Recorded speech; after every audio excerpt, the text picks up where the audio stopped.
Season 2 is here, and it brought with it some sizable changes to Warzone 2. In this video, I'll give you the rundown on the most important ones and how you should adapt your play to get more wins. I'm Silver Bullet, and this is Bullet Points.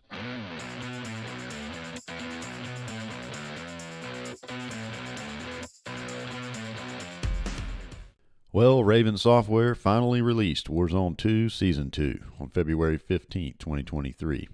And in addition to introducing a new map and the Resurgence game mode, it addressed a lot of bugs, weapon balancing, and quality of life improvements that affect the gameplay in Warzone 2 in various ways. I'm not going to get into the bug fixes or weapon changes, but you can read about them in the patch notes in the official Call of Duty site, linked in the description.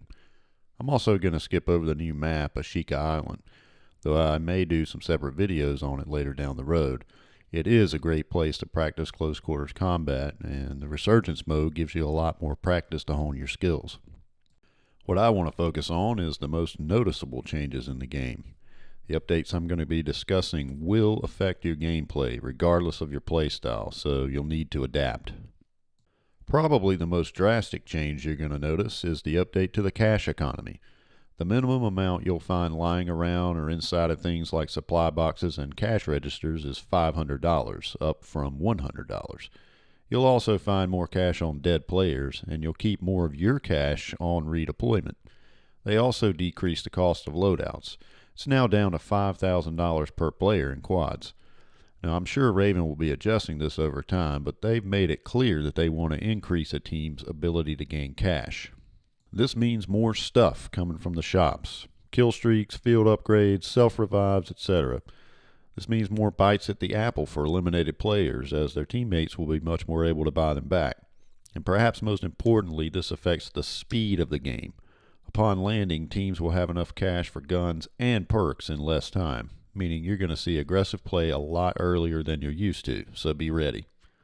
Now that there's more cash, I think it's safe to say that the shops are going to be a lot more popular. This will be further complicated by the fact that shop locations are once again static in Season 2, meaning every single game will have the same shops in the same places. With the map elements being less dynamic like this, you're going to see more players congregating around these spots. You have to be extra careful now when hitting the buys or choosing a place to post up. Another big change is the looting and backpack system.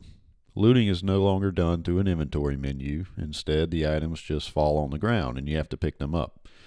Additionally, medium and large backpacks have been completely removed from the game. This one was a real head scratcher for me because their stated reason for doing this was to reduce the stacking of things like kill streaks and self-revives. And while this definitely was a huge problem, especially in the final circles, their solution doesn't really make sense because you can still have 5 slots in your backpack to store these items. Instead of just reducing the number of kill streaks and self-revives overall, they removed a brand new feature that added another layer to the game. So you'll have to make do with a 5-slot backpack. I think a good rule of thumb is to have at least 1 stack of ammo for your primary weapon and 1 stack of armor plates. The other slots can be situational. The early game may require more stacks of ammo and armor plates, while the late game may require kill streaks and self-revives. Or you can stack 5 self-revives for that epic gas play when you're about to go into the final circle. They also added customizable perks in Season 2. In Season 1, you were forced to choose between a few preset combinations of perks, but now you can make your own. 2 of any base perk, 1 bonus perk, and 1 ultimate perk. They also continue with the disabling of both Bird's Eye and Overclock, which probably weren't working as the developers intended and were being abused. The biggest impact you're going to see from this change is the availability of the Overkill perk, which was previously only available in one of the perk packages where the other perks were some of the least useful ones. In Season 2, you can go ahead and combine Overkill with the stronger perks like Bomb Squad, Double Time, Resupply, High Alert, and Ghost. This change, combined with the newfound ease of getting your loadout, means that almost everyone is going to have 2 loadout weapons, and they're going to have them very early on. As I mentioned before, be prepared for more aggressive play in the earlier stages of the game. And last but not least is the movement changes they made for Season 2. Officially, the change is only to movement while plating. You can move faster and bust through doors while plating, and the plating animation itself is much faster. This means your gunfights just got a little more difficult.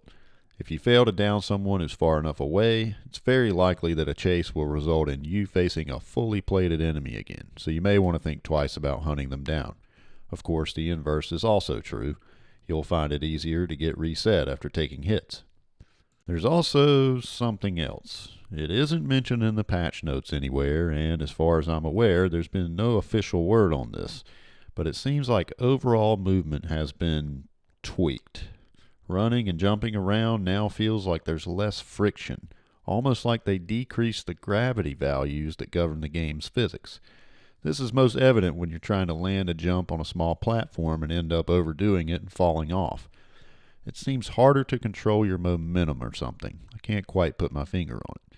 In any event, just be prepared for it. You can seemingly jump further and run faster in Season 2. Overall, these Season 2 changes make it clear that Raven is moving Warzone in the direction of faster-paced play, which falls more in line with the traditional Call of Duty experience.